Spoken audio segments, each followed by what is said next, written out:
Moi, j'étais d'une famille pauvre, avec une mère veuve. Mon père est mort, j'avais 8 ans. Mais j'ai vécu dans une petite ville de Vendée, Fontenay-le-Comte, une vie de petit enfant pauvre, avec d'autres enfants pauvres, et puis une petite bourgeoisie pas très vindicative, qui fait que dans cette petite ville, au fond, on n'avait pas l'impression qu'on était pauvre, on était un enfant comme les autres. Et donc j'ai un souvenir d'enfance heureuse, malgré le veuvage de ma mère, malgré, on vivait chez mes grands-parents, mon grand-père faisait les jardins des bourgeois de la ville. Il était bien connu dans la ville de Fontenay-le-Comte, on le voyait avec sa brouette, ses sabots et son tablier bleu. Mais tout ça se passait bien.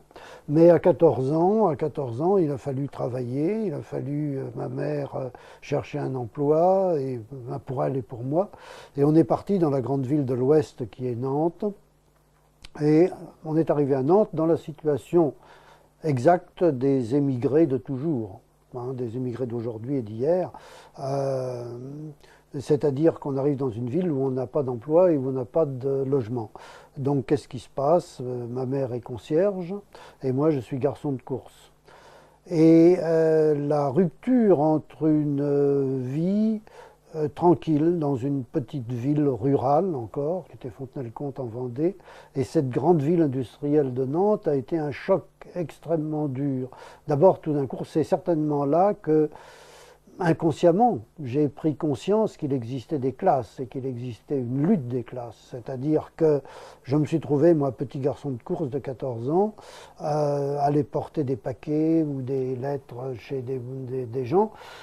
J'arrivais en général trempé, il pleut beaucoup à Nantes, et on me fichait à la porte en me disant il faut monter par l'escalier de service, tu vas tout salir ici. Donc j'ai appris très tôt qu'il y avait des escaliers pour les pauvres et des escaliers pour les riches. Cette prise de conscience, c'est vrai, de la lutte des classes, je ne l'ai pas appris dans Marx, je ne l'ai pas appris dans Bakounine non plus, je l'ai appris dans ma vie quotidienne. Et puis ensuite, pendant toute mon adolescence, qui a été celle de métier manuel, débardeur, manutentionnaire, etc., travaillant avec des gens rudes, avec des patrons rudes. Donc inconsciemment, j'ai accumulé là un sentiment d'injustice, un sentiment de frustration de ma vie d'enfance, qui était une vie normale au fond, hein. Il y avait des pauvres, il y avait des riches, mais il n'y avait pas de conflit, enfin pas apparent. Et quand je suis arrivé à Paris en 1945, après la Libération, eh bien, j'ai rencontré, c'est-à-dire de Nantes, où j'étais à Nantes, j'avais une correspondance déjà avec Poulaille, avec Ludovic Massé, avec Émile Guillaumin. Pourquoi? Parce que j'avais découvert à travers Guéhenno, Caliban parle. Là, c'est commence à y avoir une conscience de classe, en quelque sorte, à travers Caliban parle. Caliban parle, c'est le peuple qui parle. Donc, ce peuple qui parle, il avait derrière lui, j'ai découvert, une littérature qui était une littérature d'expression populaire. J'ai lu Rousseau très tôt, il faut dire, hein. J'ai lu Rousseau, j'avais 14, 12 ans, 13 ans, etc. Et donc déjà, j'avais déjà un peu une formation, sans être une formation politique, en tout cas une certaine tendance déjà vers quelque chose. Et ensuite, quand j'ai trouvé à travers Guéhenno la littérature prolétarienne, j'ai écrit à Poulaille, j'ai écrit aussi à Émile Guillaumin, qui était le premier paysan ayant écrit sur la vie paysanne. J'ai écrit à Ludovic Massé. Ces hommes m'ont répondu d'ailleurs, j'avais une correspondance, j'avais 20 ans. Et ces gens avaient 50 ans, plus pour Guillaumin qui devait avoir plus près de 70 ans, je pense. Et quand je suis arrivé à Paris, je suis allé voir celui qui était le plus visible, c'est-à-dire Poulaille, parce qu'il était chef du service de presse chez Grasset, donc il était dans un bureau. Il m'a reçu d'abord très mal en me disant qu'est-ce que tu viens foutre à Paris, tu avais un métier à Nantes, j'avais pas de métier, mais enfin bon, j'avais du boulot en tout cas. Et puis ensuite, il y a eu des échanges très vifs, très affectueux avec Poulaille. C'est une chose qui m'étonne encore aujourd'hui, comment cet homme qui avait 50 ans, qui était célèbre à l'époque, il était très célèbre. Comment a-t-il pu se prendre d'amitié pour ce petit jeune homme qui ne connaissait pas grand-chose, l'inviter chez lui à sa table, lui faire connaître ses enfants qui sont devenus des copains, et lui faire connaître tous ses amis. Et parmi ses amis, il y avait beaucoup de libertaires. C'est par le biais de Poulaille, qui lui-même était d'esprit libertaire et lié avec le milieu libertaire, que j'ai connu très tôt, dès 1945, 46, 47, des anarchistes comme Louis Lecoing, comme Armand, comme Leval, etc. Et donc cet esprit de cette frustration, cette révolte, cette prise de conscience des classes qui m'avait été imposée par la vie que je menais adolescent à Nantes, a trouvé une explication là dans les gens que j'ai rencontrés, dans les lectures que j'ai faites très tôt, évidemment, de Bakounine, de Kropotkin, de Proudhon, etc. Mais il y a eu aussi une autre circonstance, c'est que Poulaille a été non seulement mon père spirituel en quelque sorte, mais il m'a donné très tôt un grand frère qui était Alain Mahé, qui publiait des livres sous le nom de Alain Sergent. Et Alain Sergent, Mahé et Sergent, a été en effet un grand frère pour moi. Et en plus, il m'a donné un grand-père. Et ce grand-père, c'était Édouard de Léance, professeur à la Sorbonne, spécialiste du mouvement ouvrier, de l'histoire du mouvement ouvrier. Et à travers Édouard de Léance, qui m'a pris en grande amitié, tellement grande amitié que mon premier mariage, il a voulu que ça se fasse chez lui. Enfin, il a fait un petit repas pour mes témoins et lui, simplement. Mais je veux dire que c'était vraiment l'affection d'un grand-père. Mais à travers de Léance, qui m'a fait connaître ses étudiants de la Sorbonne, etc., qui voulaient compléter, et pas seulement compléter, mais plutôt structurer mes connaissances. Effectivement, j'ai découvert une histoire du mouvement ouvrier rationnel. Oui, de la même manière que Édouard de Léance a structuré en quelque sorte mes connaissances historiques du mouvement ouvrier, du socialisme au XIXe siècle, etc., m'a fait prendre conscience, j'avais lu avant, mais enfin m'a fait prendre conscience d'une manière beaucoup plus magistrale de ce qu'était Proudhon, puisqu'il est aussi l'historien de Proudhon. Eh bien, en même temps, il y avait Alain Mahé, André Sergent, Alain Sergent, André Mahé, qui, lui, s'est mis à faire une histoire de l'anarchie. Et donc, de la même manière, c'était une structuration de cette histoire de l'anarchie que je connaissais mal et qui, tout d'un coup, a eu ses points de repère. Et de la même manière, il a fait plusieurs livres sur l'anarchie, dont celui-là, Les anarchistes, qui est un livre qui m'est dédié d'ailleurs, ce qui montre l'amitié qui nous liait tous les deux. Donc, histoire de la littérature ouvrière avec de Léance, histoire de l'anarchie avec Alain Sergent, et puis aussi fréquentation assidue de Poulaille et de ses amis écrivains prolétariens. Voilà déjà trois volets qui commencent à faire de ce petit jeune homme de 21 ans, de 22 ans que j'étais, de lui donner des bases. Des bases qui font que très tôt, d'ailleurs, je cavale et je travaille. Je travaillais bien sûr pour gagner ma vie à Paris, dans des endroits les plus différents. Mais dès que j'avais un mouvement de libre, j'allais à la Bibliothèque nationale pour essayer de finir un livre que j'avais l'ambition de faire, qui était de continuer ce qu'avait fait Poulaille avec Nouvel Âge avant la guerre. Et je voulais faire un livre qui s'appelle Les écrivains du peuple, que j'ai publié en 1947. J'avais 23 ans, c'est mon premier livre publié, qui est un assez gros livre, qui est l'ancêtre évidemment de l'histoire de la littérature ouvrière, qui sera publiée en 1953, et puis finalement de l'histoire de la littérature prolétarienne, qui est maintenant chez Albin Michel, et qui est, disons pour moi, le livre définitif sur la question, enfin définitif en ce qui me concerne. Alors les premiers militants anarchistes que j'ai connus par Henri Poulaille, c'était Louvet, Leval et Lecoing. De toute façon, Monat et Lecoing étaient des voisins d'habitation en banlieue de Poulaille. Donc j'avais l'occasion de les voir en allant chez Poulaille. Donc j'ai connu très tôt Monat, un militant anarchiste, mais enfin qui était un militant politique d'extrême gauche, et Le Coin. Le Coin, je l'ai beaucoup fréquenté, très longtemps, pendant toute sa vie pratiquement. J'ai collaboré à ses revues, Défense de l'homme, Liberté, j'ai participé à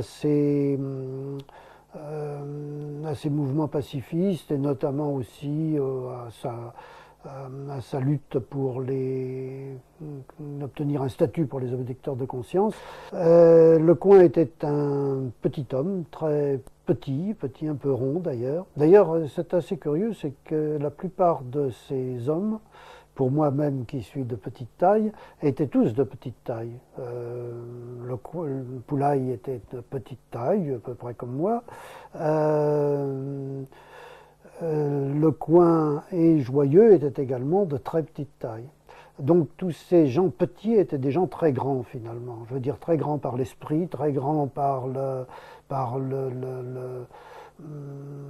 l'étendue de leur connaissance, par leur volonté de militants et par l'accumulation de leur action. Voilà, c'est une chose assez amusante que ces hommes petits aient eu un rôle aussi grand dans l'histoire du mouvement ouvrier, dans l'histoire libertaire et dans l'histoire tout court d'ailleurs.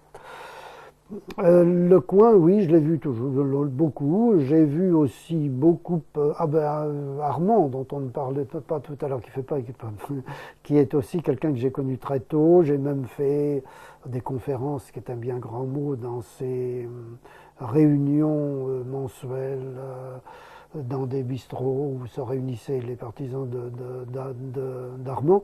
Armand, lui, c'était l'anarchisme individualiste. C'était un disciple de Stirner. Stirner, grand adversaire de Marx au XIXe siècle. Et puis aussi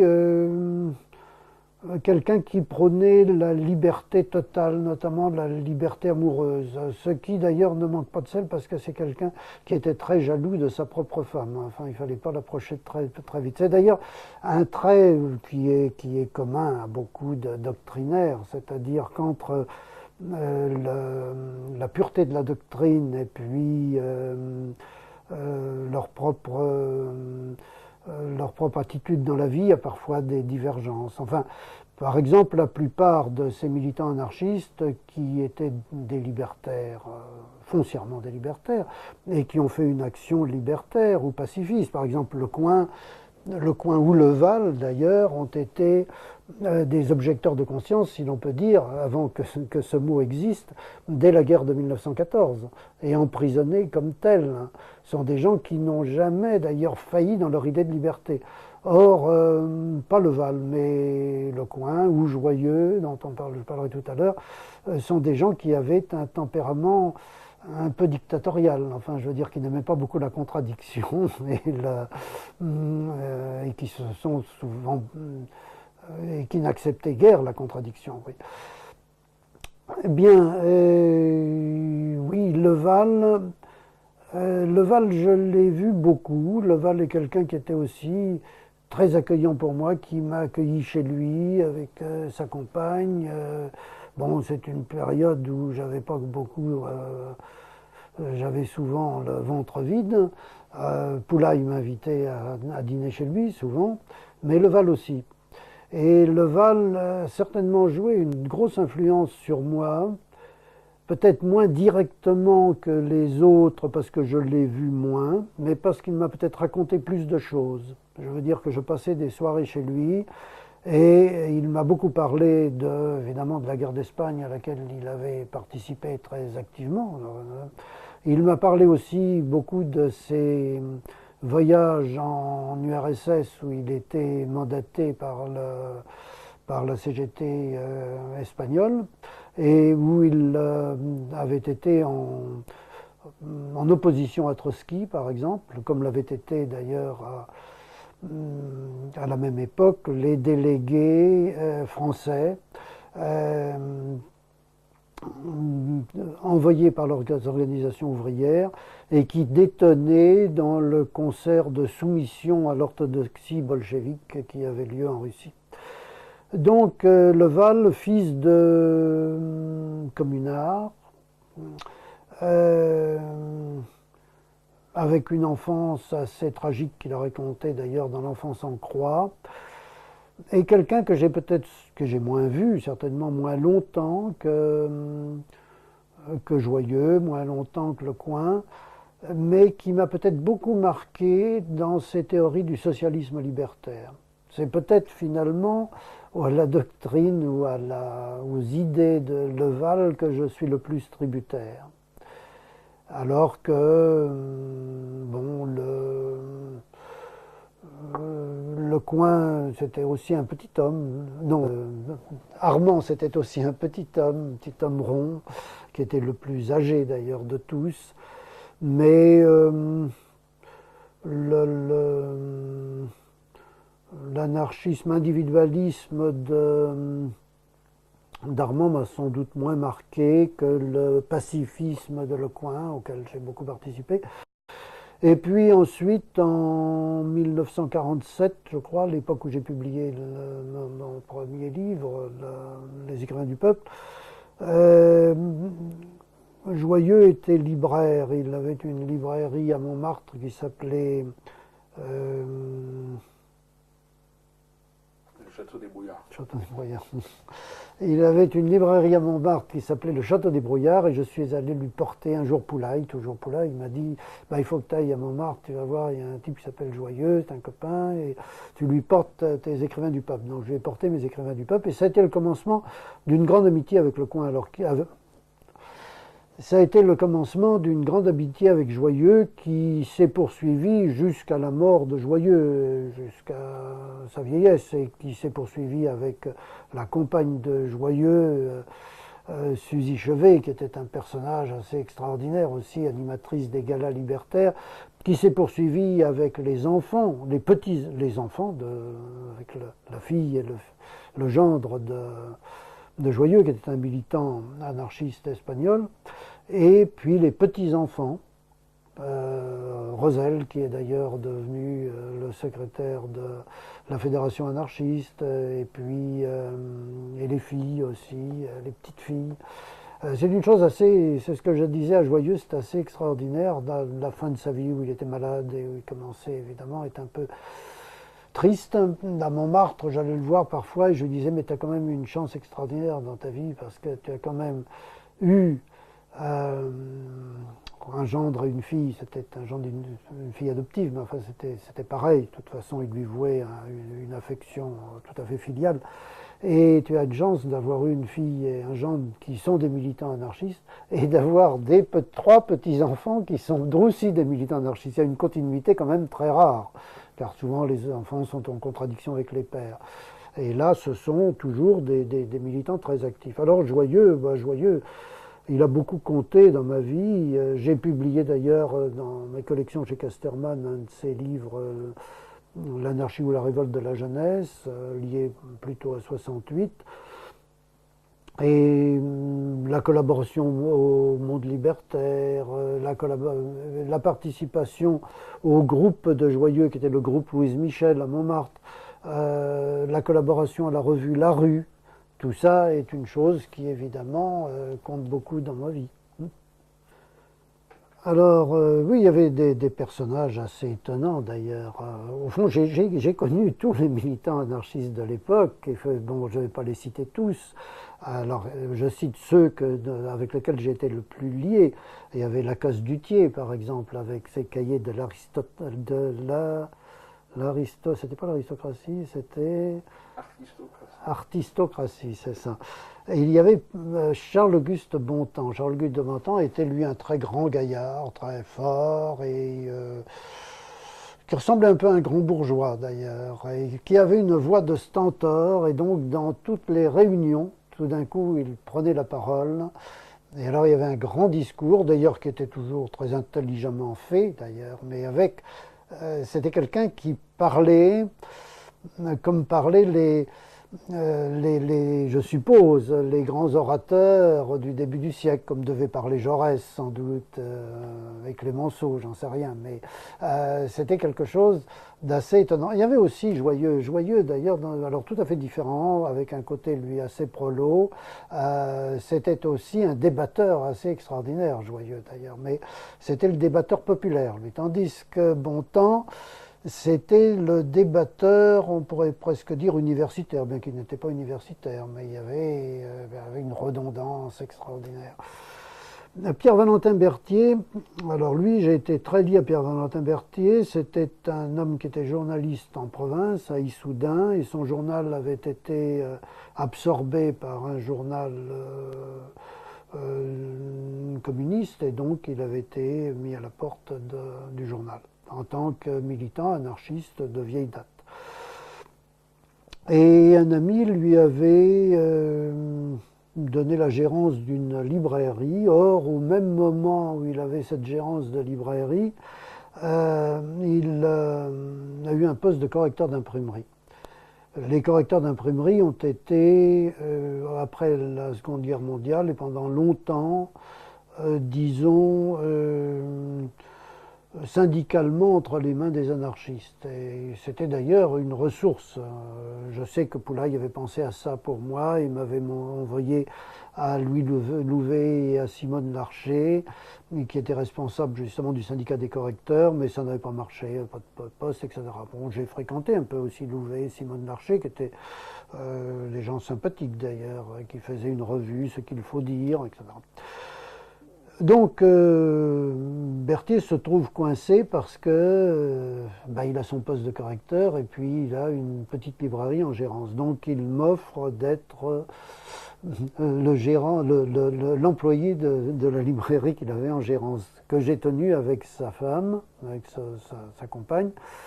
Et c'est ainsi que je suis devenu libraire. Je suis devenu libraire d'une toute petite librairie, mais j'ai trouvé ça très agréable. Je faisais le réassort d'ailleurs tous les jours, ce qui faisait vivre d'ailleurs à peu près la librairie qui avait peu de clients, c'est-à-dire je prenais les commandes la veille de livres que l'on n'avait pas, puis le matin j'allais les chercher et je les rapportais le lendemain, les clients l'avaient.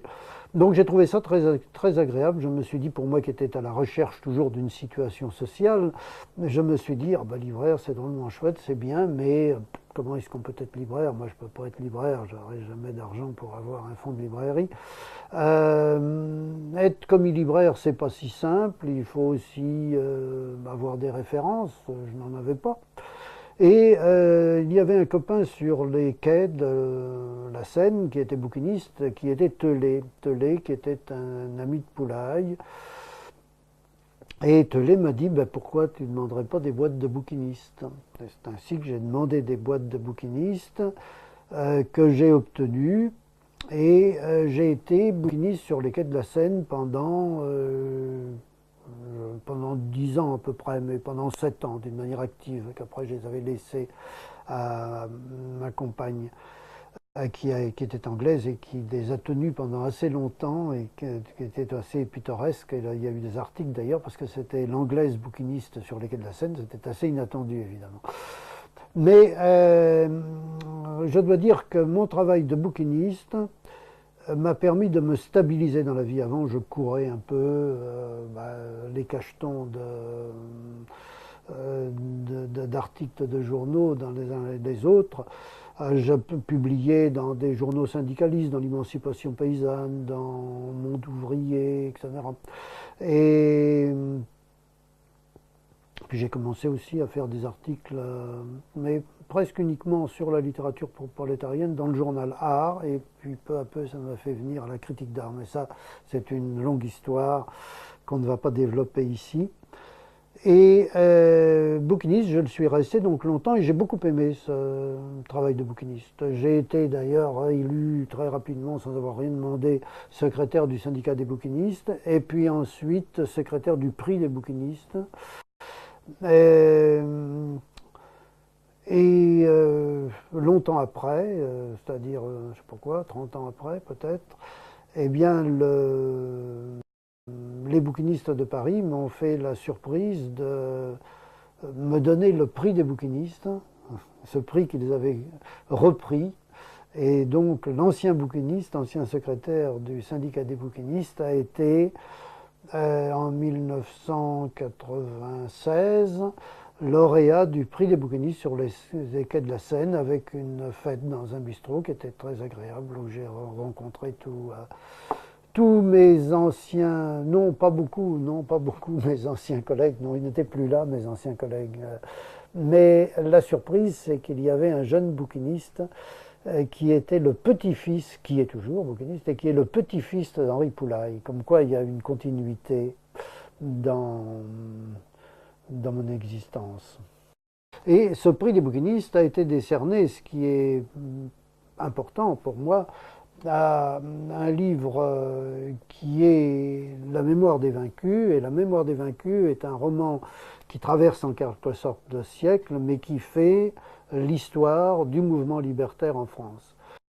Alors, cette histoire du mouvement libertaire, je l'ai faite comment? C'est-à-dire que cette histoire romanesque, parce que c'est un roman avec des personnages de roman, et ces personnages de roman ont été créés comment? Eh bien, je me suis aperçu à un moment donné que j'étais dépositaire d'un tas de choses que m'avaient dit ces militants libertaires qui tous sont décédés aujourd'hui, et que toute cette mémoire allait se perdre. Et donc, pour qu'elle ne se perde pas, j'aurais pu faire une histoire simplement, mais j'ai préféré le transmettre dans un roman pour pouvoir toucher un public beaucoup plus large, pour toucher le grand public qui pouvait découvrir par là même ce qu'était l'histoire du mouvement anarchiste dans notre siècle. Et donc les personnages dont je parle tout à l'heure, évidemment, ils se retrouvent dans ce livre, mais c'est un mélange. On m'a souvent demandé quelle était La mémoire des vaincus, un personnage central qui s'appelle Fred Barthélemy. Qui est Fred Barthélemy? J'ai reçu des masses de lettres de ce genre. Fred Barthélemy est un mélange de plusieurs personnes. Il y a un peu de Poulaille dans sa jeunesse et dans sa vieillesse. Il y a beaucoup de Leval, justement, guerre d'Espagne et rencontre avec Trotsky. Et puis il y a aussi Marcel Baudy, que je ne connaissais pas personnellement, mais dont je connaissais son livre Boulot de Carelli, qui a été recueilli d'ailleurs par Alexandre Skirda. Et Skirda d'ailleurs, dont j'avais lu aussi les Makhno d'ailleurs, et Makhno a une très grande place dans ce livre évidemment. Donc pour ce livre, il y a les souvenirs, il y a la mémoire, et puis il y a aussi une énorme documentation, bien sûr, livresque et historique, d'archives, et qui fait que cette mémoire des vaincus, qui a reçu le prix des bouquinistes, mais qui n'a pas été reçue avec une très grande faveur par la presse parisienne. La presse de droite n'en a pas parlé parce que c'était les anards. La presse de gauche n'en a pas parlé parce que c'était les anards. Alors il ne reste plus grand-chose s'il n'y a ni la presse de droite ni la presse de gauche. Mais il y avait la presse de province néanmoins, qui est beaucoup moins sujette justement au politiquement correct et qui a fait une grande promotion pour ce livre, si bien que quand même qu'il a eu un tirage assez important, qu'il est aussi dans tous les clubs de livres et qu'il est actuellement livre de poche où justement les étudiants le découvrent et très souvent me remercient d'avoir fait ce livre qui leur fait découvrir un pan de l'histoire, tout un pan de l'histoire sociale contemporaine qu'ils ignoraient complètement, qui ne leur avait pas été apprise à l'université. J'ai encore dernièrement, j'ai encore une jeune fille que j'ai rencontrée dernièrement qui travaille dans une boîte d'assurance et qui me dit que dans sa boîte d'assurance, on se passe le mot, il y a un livre qu'il faut lire, c'est La mémoire des vaincus. Ça, c'est quand même extraordinaire. Et donc j'ai eu raison de faire un roman. Si je n'avais pas fait un roman, les idées libertaires n'auraient pas été développées dans un public qui n'est pas prêt à le recevoir si ça n'avait pas été sous une forme romanesque. En 1959, j'ai publié un petit livre sur Karl Marx qui bien sûr est tout à fait dépassé aujourd'hui, qui n'est pas réédité, mais qui à l'époque était un livre tout à fait détonnant. C'est-à-dire que c'était une lecture de Marx faite par un esprit libertaire finalement. C'était une contradiction de Marx vue à travers Bakounine, Kropotkin, et surtout Bakounine d'ailleurs. Et ce livre a beaucoup scandalisé à l'époque. Nous étions en plein marxisme et dans les milieux universitaires notamment, on a considéré que c'était une espèce d'injure. Mais en réalité, je disais des tas de choses dans ce petit Marx, je m'en étonne moi-même aujourd'hui, qui maintenant sont devenues tout à fait normales. Les marxistes eux-mêmes emploient le même langage, la même critique de Marx, qui n'était pas très politiquement correcte dans sa vie privée, par exemple. Chose qui était absolument impossible à dire et que je disais à l'époque. Mais j'ai connu un marxiste, qui est devenu d'ailleurs libertaire, marxiste libertaire, qui est Daniel Guérin. Je l'ai connu très tôt, je l'ai connu aussi sans doute en 1900, peut-être 50, quelque chose comme ça. Et Daniel Guérin, qui m'intéressait dans sa lecture de la Révolution française, la Révolution des bras nus, Babeuf, etc. J'aime beaucoup Babeuf aussi. Et m'a dit un jour cette chose qui m'a complètement stupéfait.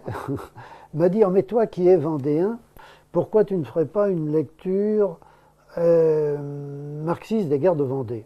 Ça m'a paru évidemment assez invraisemblable. Moi je connaissais les guerres de Vendée à travers Michelet, à travers Jaurès, etc.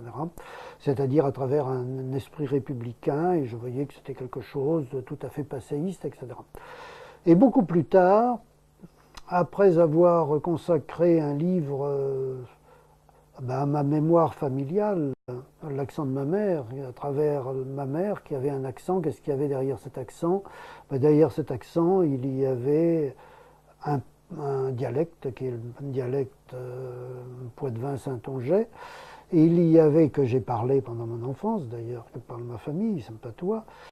Il y avait une terre particulière, qui est une terre de bocage et de marais, qui est la Vendée. Et puis il y avait une histoire singulière avec cette révolte, cette guerre, même c'est plus qu'une révolte, des insurgés vendéens contre la Révolution. Donc j'ai voulu y voir de plus près et je me suis mis à dépouiller des tas d'archives. Et tout d'un coup, je me suis aperçu que dans ces guerres de Vendée, dans leur premier état en tout cas, il y avait une insurrection qui était une insurrection foncièrement paysanne, qui participait justement à une lutte des classes, de la classe des paysans, petits paysans, et des ouvriers, car on a oublié très souvent que dans cette insurrection vendéenne, il y avait beaucoup d'ouvriers, c'est-à-dire les ouvriers du Choletais, les ouvriers des tissages de Cholet, et beaucoup d'artisans, et que dans cette première insurrection, il n'y avait pas de bourgeois, il n'y avait pas d'aristocrates, et il n'y avait pas de prêtres. Enfin, je crois qu'il y en avait un seulement. Cette insurrection était dirigée foncièrement contre les villes qui étaient le siège du pouvoir, et donc les paysans se pressaient sur les villes, détruisaient les archives, hein, qui étaient justement donc ça m'a fasciné. Je me suis dit, mais là, il y a quelque chose. Il y a même une lecture libertaire des guerres de Vendée à faire. Guérin m'avait parlé d'une lecture marxiste, mais c'est une lecture aussi libertaire. Cette première insurrection, elle était libertaire. Ensuite, elle a été récupérée, et c'est là où l'histoire n'a retenu que ça. Elle a été récupérée par l'Église, elle a été récupérée par l'aristocratie à partir du moment où ces paysans un peu désemparés devant l'ampleur de leur révolte ont voulu avoir des officiers. C'était leur première erreur d'ailleurs. Et les officiers, les seuls officiers qui existaient à l'époque, aussi bien les officiers dans l'armée républicaine que les autres, c'était uniquement des aristocrates. Donc ils sont allés chercher des aristocrates qui ont pris leur commandement et qui ont voulu en faire une véritable armée, une armée catholique et royale, etc. C'est là où ce que l'on voit uniquement en général des guerres de Vendée, ça m'intéresse beaucoup moins. Ce qui m'intéresse, c'est la première phase, cette phase en quelque sorte libertaire. Et ça a été l'objet de mon livre, Les Mouchoirs rouges de Cholet, qui a été d'ailleurs, je dois dire, un très grand succès, lui, de presse et aussi de lecteurs, parce que c'était une vision tout à fait nouvelle des guerres de Vendée, avec une lecture tout à fait nouvelle. Malheureusement, ça n'a pas duré. J'avais, je pense, défriché là un terrain, donné une nouvelle image de la Vendée, qui correspond d'ailleurs à quelque chose de très réel, encore aujourd'hui d'ailleurs, chez de nombreux Vendéens. Mais malheureusement, disons que l'aristocratie et l'Église sont revenus et que maintenant la Vendée a repris pour la grande presse, pour son aspect traditionnel, quoi. Mais on continue toujours à lire les mouchoirs de Cholet quand même, qui sont, disons, la mémoire des vaincus, parce que ce sont des vaincus aussi. Ces paysans ont été vaincus. C'est la mémoire des vaincus de la Vendée, quoi. Donc, comme quoi, parfois, une phrase peut avoir une influence. Cette phrase de Daniel Guérin m'est revenue beaucoup plus tard quand j'ai abordé le problème de l'histoire de la Vendée. Guérin, je l'ai fréquenté après, je l'ai vu assez souvent. C'était un personnage intéressant d'ailleurs, c'était un personnage singulier, plein de contradictions d'ailleurs, mais on s'est beaucoup vu en 68, hein, parce que en 68 j'ai participé bien sûr au mouvement de 68 et on était beaucoup ensemble avec Guérin. Bon, on était dans les vieux de 68 déjà à ce moment-là. Louis Lecoing est certainement quelqu'un qui reste pour moi l'image d'un exemple extraordinaire. Quelqu'un qui toute sa vie a tenu tête à la soldatesque, a été emprisonné une quinzaine d'années. C'est l'homme le plus emprisonné de France après Blanqui, et qui n'a jamais cédé. Il a refusé de faire la guerre de 14. Il a fait en 1939 un manifeste paix immédiate contre la guerre de 39-40. Il a été emprisonné pour tout cela, encore une nouvelle fois. Et puis ensuite, après la guerre, il y avait les objecteurs de conscience. Il y avait des objecteurs de conscience qui refusaient de faire le service militaire, tout simplement, et qui étaient emprisonnés jusqu'à ce qu'ils acceptent de faire le service militaire. Et certains étaient emprisonnés depuis 6-7 ans, parce que chaque année, ça se renouvelait. On leur demandait de se représenter, ils se représentaient, refusaient, etc. Alors, il s'est acharné avec son journal Liberté, auquel j'ai collaboré d'ailleurs, et c'est un journal pacifiste, ensuite a demandé un statut pour les objecteurs de conscience. Ce statut était refusé, il faut dire qu'on était encore dans la guerre d'Algérie et l'après-guerre d'Algérie. Donc l'armée était absolument opposée à l'objection de conscience. On avait, dans les instances officielles, on ne regardait pas ça d'une manière aussi absolue que de le regarder l'armée. Il y avait une certaine bienveillance vis-à-vis de Lecoing, vis-à-vis de ce vieil homme qui avait quand même toute sa vie œuvré dans un même sens. Et on envisageait quand même que le statut des objecteurs de conscience pourrait être possible. Alors on essayait de calmer Lecoing dans les instances gouvernementales en lui disant on le fera après la guerre d'Algérie, on le fera un peu plus tard, bon, etc. Puis un jour, il a perdu patience et il dit bon, puisqu'on repousse toujours, je vais faire une grève de la faim, je vais faire la grève de la faim jusqu'à ce que le statut soit accordé. Et il s'est mis à faire la grève de la faim. Et il s'est mis à faire la grève de la faim dans une indifférence totale, il faut dire, sauf des mouvements libertaires et des mouvements pacifistes, évidemment. Mais la grande presse n'en parlait pas du tout.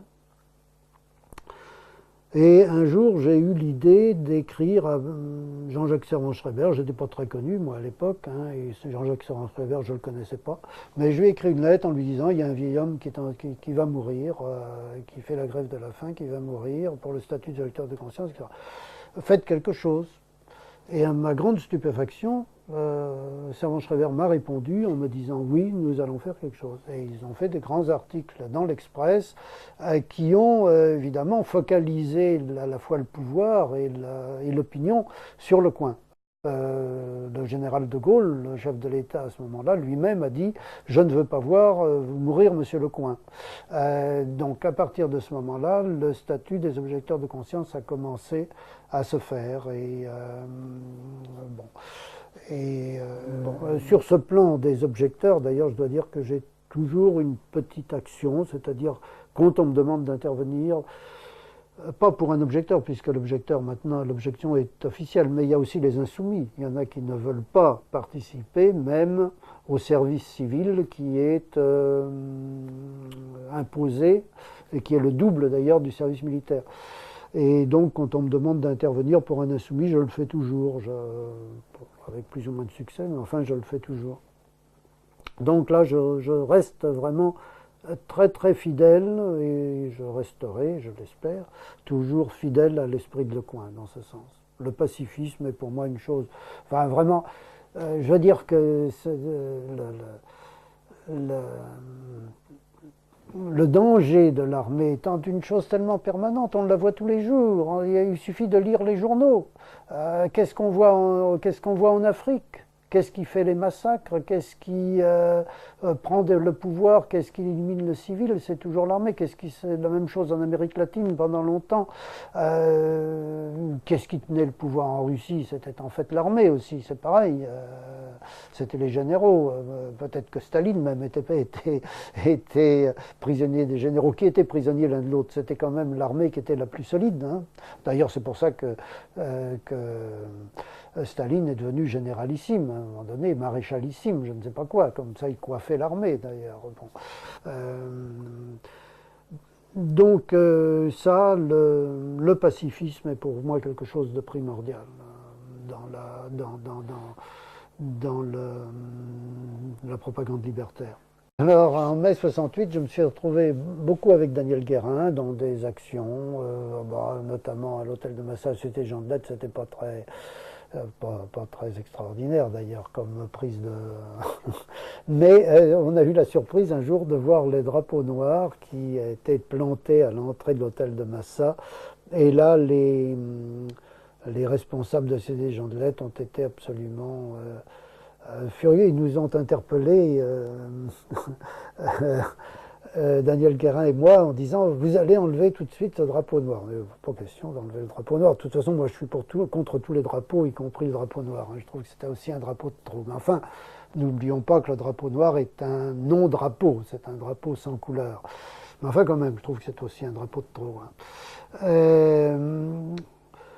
Et oui, ben voilà, c'est un petit épisode. Mais par contre, avec Guérin, on participait à des choses plus sérieuses en 68, dans les milieux intellectuels notamment. Oui, mai 68, vu maintenant, 639, 30 ans après, évidemment, il y a des tas de choses, tas d'actions, y compris celles que j'avais avec Guérin qui peuvent paraître un peu dérisoires, mais il n'empêche quand même qu'il y a eu une agitation des esprits assez extraordinaire, une remise en question d'un tas de choses, et quand même un esprit libertaire, un esprit de liberté, mais qui est un esprit libertaire, qui a beaucoup influencé les esprits. L'après 68 n'a pas été comme avant 68. Mais malheureusement, il y a eu une récupération qui s'est faite très vite, une récupération politique par les groupes maoïstes, par les trotskistes, etc., mais surtout les maoïstes à l'époque, qui a complètement dévoyé pendant un temps justement cet esprit libertaire de 68. Mais néanmoins, il en reste quand même quelque chose. Oui, je participe. J'ai toujours participé pendant toute ma vie, à plus ou moins, à des périodes beaucoup, à des périodes moins, mais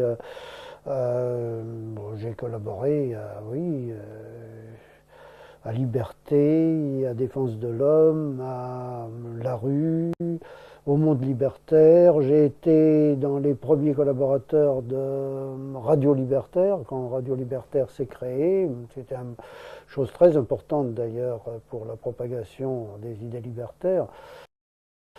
Cette radio qui diffuse sur la région parisienne.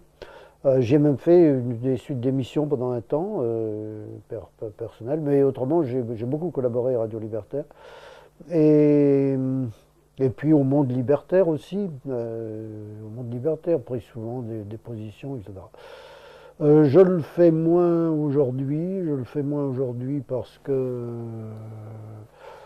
il y a maintenant dans le mouvement libertaire, mais c'est périodique d'ailleurs, il y a toujours eu des périodes. Il y a eu une période justement où il y a eu une scission et où Joyeux et ses amis avaient quitté le journal Le Libertaire pour fonder le Monde Libertaire, parce que il y avait une dérive qui s'était faite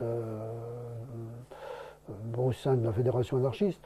Aujourd'hui, il me semble aussi qu'il y a des dérives. Il y a le politiquement correct qui s'est installé par la voie de l'université, par la voie de l'influence américaine. Pas de la bonne influence américaine, parce que il y a un mouvement libertaire aux États-Unis qui est extrêmement important et qui est justement extrêmement ouvert à l'avenir et qui repense en quelque sorte justement la doctrine libertaire. Mais il y a un politiquement correct qui est l'étroitesse de l'esprit. L'étroitesse de l'esprit est une chose qui s'abat toujours sur les mouvements révolutionnaires. Il y a un moment où le mouvement révolutionnaire est quelque chose qui vraiment éclate, et puis tout d'un coup, il y a un esprit sectaire qui s'abat et qui sclérose le mouvement. Et là, je trouve que dans certains, actuellement, jeunes militants, justement, il y a une certaine sclérose. Bon, c'est pas la première fois que ça arrive, mais moi, je suis pour l'ouverture des esprits, je suis pour la curiosité insatiable. Et les militants libertaires que j'ai connus autrefois et dont je viens de parler étaient des gens qui étaient d'une curiosité insatiable et d'un esprit d'ouverture extraordinaire. Et c'est ça que je trouve très important dans la pensée libertaire. En réalité, la lecture libertaire est inhérente pratiquement à toutes mes activités écrites. Elle est bien sûr contenue dans mes livres sur la littérature prolétarienne, l'histoire de la littérature prolétarienne notamment. Elle est contenue dans la plupart de mes romans. Elle est contenue dans ma relecture des guerres de Vendée. Et les contenus aussi, ce qui est peut-être plus rare et dans mon histoire de l'architecture. Bon, j'ai été un spécialiste de l'architecture moderne. J'ai été professeur pendant 13 ans à l'École nationale supérieure des arts décoratifs. Et j'ai publié une histoire de l'architecture qui est maintenant en livre de poche aux éditions du Seuil et qui donc peut toucher beaucoup plus les étudiants.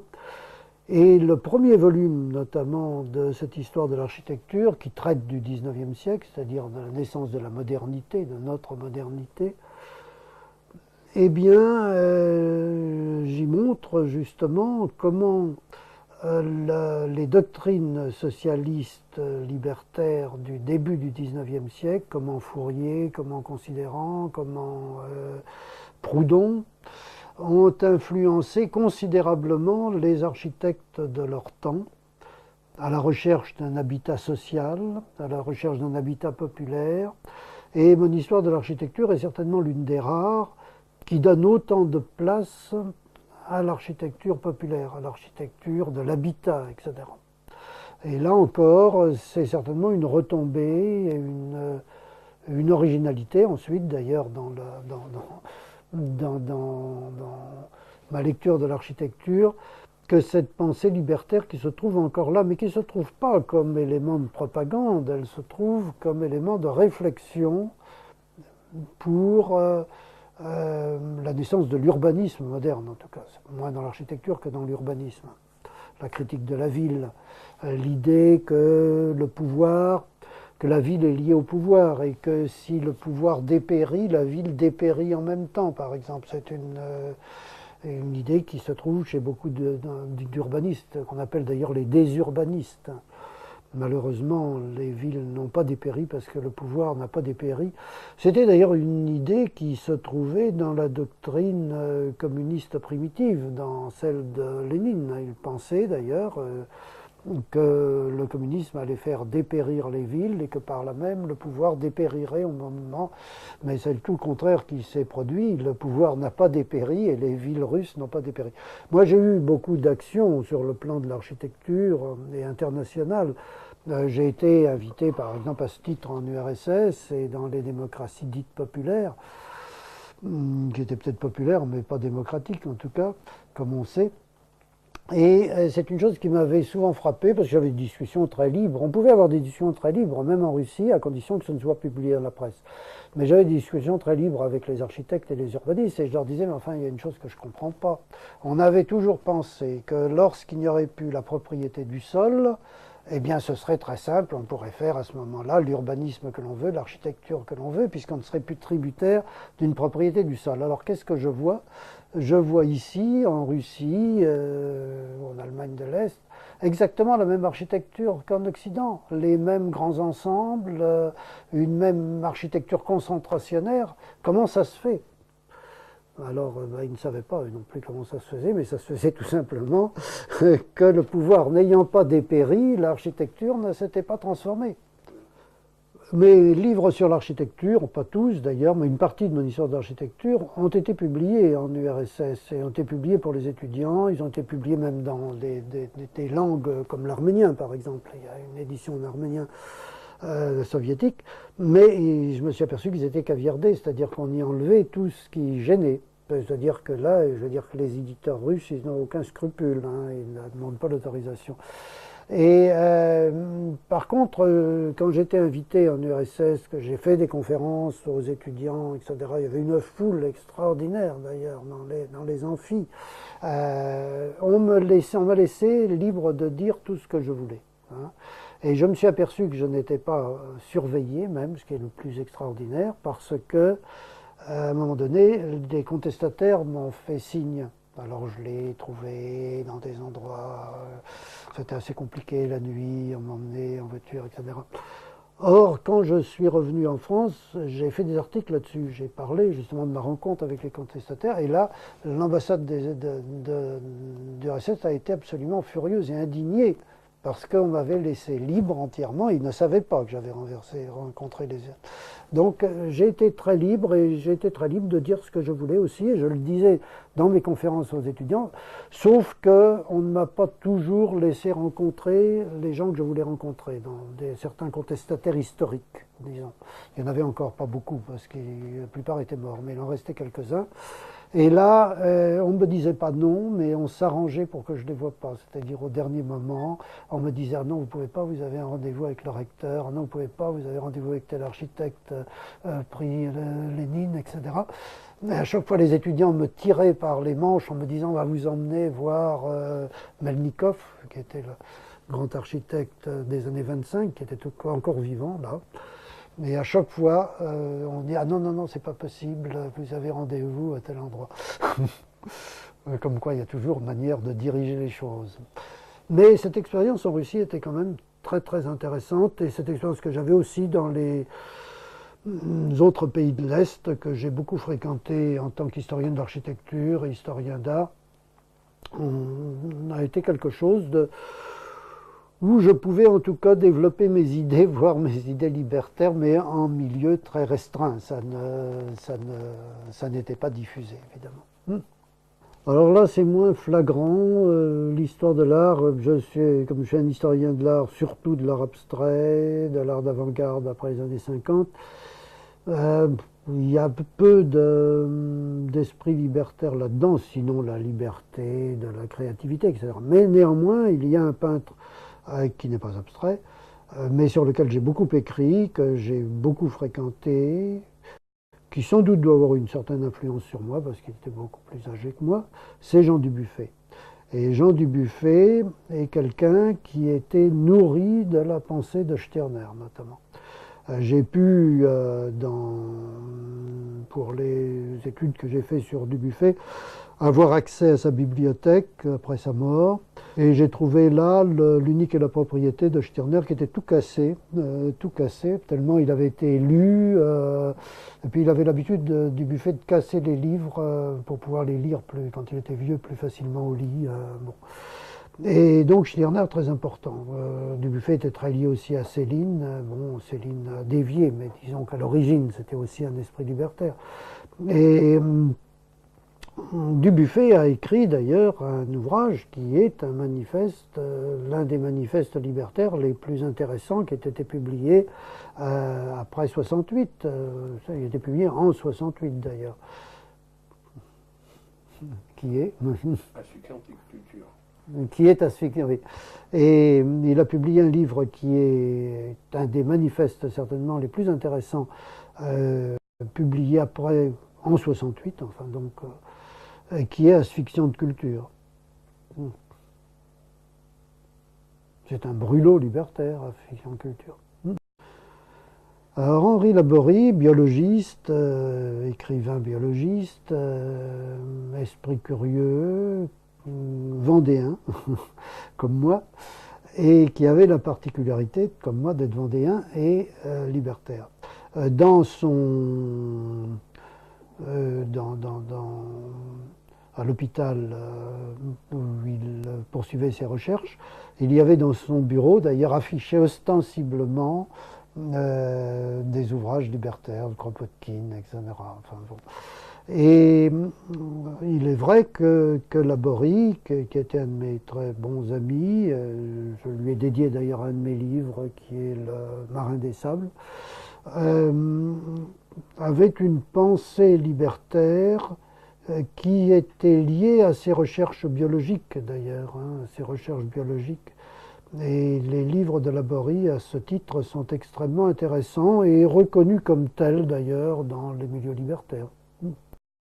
Alors, je dirais que Laborie fait partie justement de ces hommes qui ne sont pas liés à la fédération anarchiste, qui ne sont pas adhérents à quoi que ce soit dans les organisations libertaires, mais qui me semblent avoir fait beaucoup avancer la pensée libertaire. Et moi, j'ai toujours pensé que l'anarchisme, ça n'avait rien à voir avec la droite, rien à voir avec la gauche, c'est tout à fait autre chose. C'est une pensée qui a son autonomie, qui a son grand véhicule, et qui est tout à fait indépendant des partis, que ces partis soient de droite ou que soit de gauche. L'anarchie, ça ne doit pas être un parti, ça doit être une pensée en dehors de tous les partis, et même contre tous les partis. Une organisation anarchiste, les organisations anarchistes, il n'y en a pas qu'une, il y a des organisations anarchistes, il y a des groupuscules, il y a des groupes, etc., sont évidemment utiles dans la mesure où ils permettent de se retrouver, de se rassembler, de publier des choses en commun. Mais il ne faut pas en être prisonnier néanmoins, car très vite peut s'installer justement une discipline, une pensée un peu oblitérée. Il faut que l'anarchisme soit le plus libre possible. Ce qui n'empêche pas de se retrouver de temps en temps dans des groupes, bien sûr. Mais il faut bien dire qu'aujourd'hui, l'avenir de l'anarchisme n'est pas... Je veux dire que le monde comme il va plutôt vers une concentration extrême, va vers une concentration extrême des capitaux, va vers une dictature capitaliste internationale. Mais justement, dans cette voie étouffante et asphyxiante qui est celle de la marche du monde actuelle, la pensée libertaire n'en est que plus importante. Même si elle n'est que des grains de sable qui viennent de temps en temps se mettre dans les engrenages et les faire un peu dérailler. Ce n'est pas mal. Je crois que c'est ça d'ailleurs l'importance de l'anarchie, c'est d'être toujours présent et d'être toujours et d'avoir toujours une pensée en éveil pour permettre au monde de ne pas s'enkyloser. Et avant tout, la pensée libertaire doit être anti-anesthésiante et anti-paralysante, elle doit être ouverte, ça doit être une structure perpétuellement ouverte. On a parlé autrefois, mais c'était les trotskistes, de révolution permanente, mais ça doit être une révolution permanente, évidemment. Ça doit être l'esprit de la révolution permanente. À partir du moment où une révolution prend le pouvoir, malheureusement, elle devient très vite elle-même oppressive. La révolution permanente, c'est autre chose, justement. C'est ne jamais accepter d'être lié au pouvoir, quel qu'il soit. Alors, évidemment, par là même, on peut dire que donc la pensée libertaire sera toujours quelque chose de fugitif, sera toujours quelque chose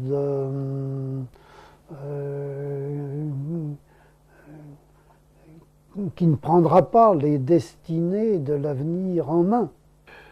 Peut-être, mais c'est peut-être ça sa grandeur, justement, et sa faculté de ne pas être tributaire du présent et d'être toujours tourné vers l'avenir. Alors, le problème, c'est que, à la différence des partis politiques, l'anarchie n'étant pas un parti politique, étant avant tout une réflexion philosophique, finalement, eh bien, cette réflexion philosophique a marqué considérablement la société contemporaine. On ne le sait pas toujours, mais les idées écologistes, par exemple, sont nées des idées libertaires. Elles étaient développées avant la guerre par les libertaires.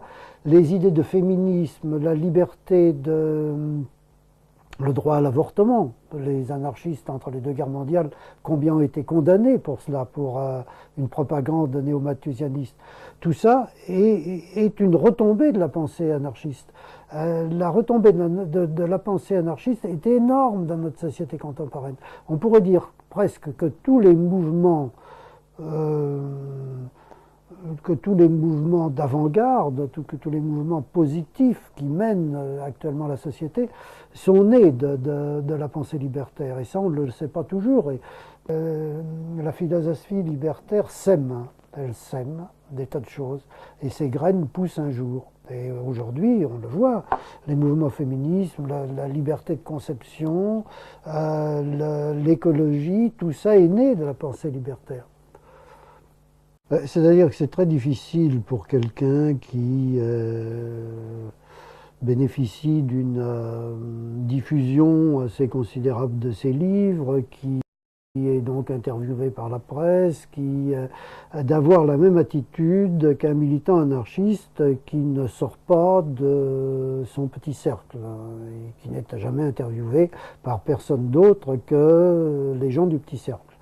Moi, je pense d'ailleurs moi, je suis toujours ouvert à tous les journalistes qui viennent me voir et qui sont des journalistes de la grande presse ou de la moins grande presse, mais les idées libertaires sont faites pour être diffusées, elles ne sont pas faites pour rester en chambre, elles ne sont pas faites pour rester dans le petit milieu enchanté. Donc je pense que c'est bien de les diffuser. C'est une chose qui m'est reprochée. Parfois, par exemple, il y a une radio, mais moi je ne connais pas toujours, je dois dire. Je ne savais pas du tout ce qu'était la radio Courtoisie. Moi, j'écoute pas quand Radio Courtoisie m'a interviewé sur la mémoire des vaincus. J'ai fait une grande émission sur la mémoire des vaincus à Radio Courtoisie. Je l'ai appris depuis, est une radio qui est une radio d'extrême droite et même un peu lépéniste peut-être. Le Pen, moi j'ai horreur de ça bien sûr. Quand je le sais, je refuse. Une fois par exemple, Minute m'a demandé de faire une grande interview de moi de 2 pages du journal, si je voulais bien leur donner une interview. J'ai dit non, vous parlez de mes livres. c'est très bien, vous faites ce que vous voulez, mais je ne donne pas d'interview. Je ne peux pas donner d'interview à minute. Bon, ils ne comprenaient pas, j'aurais dit non, c'est pas possible. Bon, si je sais, je refuse parfois. Mais je ne sais pas toujours, moi je ne sais pas toujours quels sont. Bon, alors ça va très loin. On me reproche par exemple d'avoir des contacts avec Philippe de Villiers. Philippe de Villiers est le président du Conseil général de la Vendée. En tant que Vendéen, je ne peux pas ne pas avoir parfois des contacts avec le président du Conseil général de la Vendée. Ils sont rares d'ailleurs, ils sont très rares, mais de toute façon, ils existent parfois. Mais de toute façon, comment est-ce que j'ai connu Philippe de Villiers, qui pour moi évidemment donne une image de la Vendée maintenant qui est en contradiction avec la mienne, qui me gêne beaucoup, qui fait retourner justement l'image de la Vendée à une image aristocratique et religieuse dont je pensais l'avoir un peu dépoussiérée. Bon. Donc, quand j'ai publié L'accent de ma mère, j'ai appris qu'il y avait un spectacle en Vendée qui s'appelait Le Puy du Fou. Je me suis dit, ah, mais ça m'intéresse, il faut que j'aille voir ce que c'est. Donc j'ai envoyé acheter un billet par correspondance. Et puis on m'a retourné ce billet en me disant, mais vous êtes l'auteur de L'accent de ma mère, vous êtes notre invité. Donc j'y suis allé. Et j'ai rencontré là des jeunes gens qui faisaient ce spectacle. J'ai rencontré les habitants d'une dizaine de villages qui faisaient ce spectacle, qui s'y consacrent toute l'année à faire leurs répétitions, à faire les costumes, etc. Population de village, population populaire, hein, paysans, ouvriers, etc. Et puis il y avait un jeune homme là, un jeune homme qui sortait de l'ENA et qui allait être sous-préfet, comme tous les gens qui sortent de l'ENA, dont il n'était pas du tout question qu'il fasse de la politique, et qui c'était un jeune aristocrate d'origine d'ailleurs lorraine, pas d'origine vendéenne, qui est Philippe de Villiers. Donc j'ai connu Philippe de Villiers comme un de mes lecteurs enthousiastes de mes livres de Vendée. Il est resté d'ailleurs un de mes lecteurs enthousiastes. On ne choisit pas non plus ses lecteurs. Il me faut marrer les gens qui ont 300 lecteurs. Hein. Quand on a 100 000 lecteurs ou 200 000 lecteurs, on ne les choisit pas. Et puis on est content de les avoir de toute façon.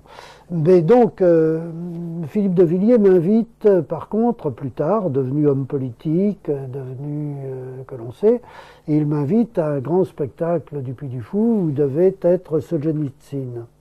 Et Solzhenitsyn, personnage extraordinaire, qui a été l'un de ceux qui avaient vraiment fait craquer le mur avant que le mur craque par sa dénonciation des camps, etc. Mais qui maintenant a pris une allure un peu de vieux russe, un peu retourné à l'orthodoxie religieuse, etc. Donc j'ai dit non, j'ai répondu à Philippe de Villiers qui m'invitait, non, je n'y vais pas. Or, bien sûr, on m'y a vu. On m'y a vu, alors que je n'y étais pas. Et même mon ami Laborie m'a écrit en me disant « Comment, mais tu es allé ?» Je lui ai dit « Mais enfin, comment, toi, tu peux dire une chose pareille ?» Je n'y étais pas, mais sans doute devais-je me trouver sur une liste des invités qui a été donnée à la presse, car c'est une chose qui me suit tout le temps, ça, cette invitation où je n'étais pas. J'étais d'ailleurs le même jour, j'étais à Saint-Malo, où il y avait un groupe littéraire qui me faisait où je faisais des lectures, etc. Donc je suis même, comme on dit en justice, j'ai même une justification, enfin c'est un nom d'ailleurs. J'ai même un alibi.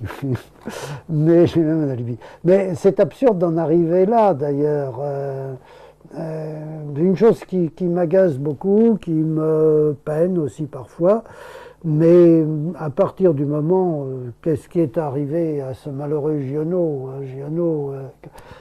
dans combien de pièges a-t-il pu ne pas tomber, que n'a-t-on pu pas lui le reprocher, à lui qui est toujours resté assez conforme à ses idées d'ailleurs, mais qui bien sûr était quelqu'un de célèbre et qui donc de temps en temps, par exemple, pendant l'occupation allemande, bien sûr, le retour à la terre, proche des Giono, bah, bien sûr, ça allait dans le sens du pétinisme. Mais il l'avait dit avant la guerre, il n'y pouvait rien. Il était récupéré à ce moment-là, mais ce n'est pas de sa faute.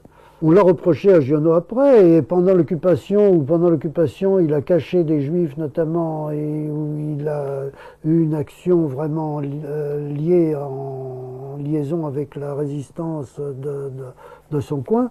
Ça n'a pas empêché que les résistants de Marseille viennent l'arrêter sous prétexte de collaboration, alors qu'il n'était pas du tout collaborateur, mais il avait eu des contacts, c'est-à-dire qu'il ne pouvait pas empêcher certains officiers allemands qui connaissaient, qui avaient lu Giono, viennent lui rendre visite. Qu'est-ce qu'il pouvait faire?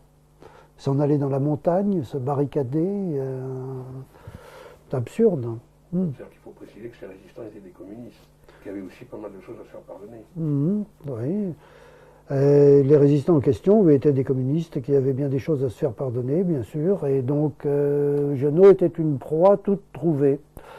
Mais que n'a-t-on pas reproché à Giono? Mon cher père spirituel Poulaille, qui a été le premier d'ailleurs à introduire Giono chez Grasset, a été le premier ami parisien de Giono. Giono l'a toujours dit, c'était mon seul ami à Paris.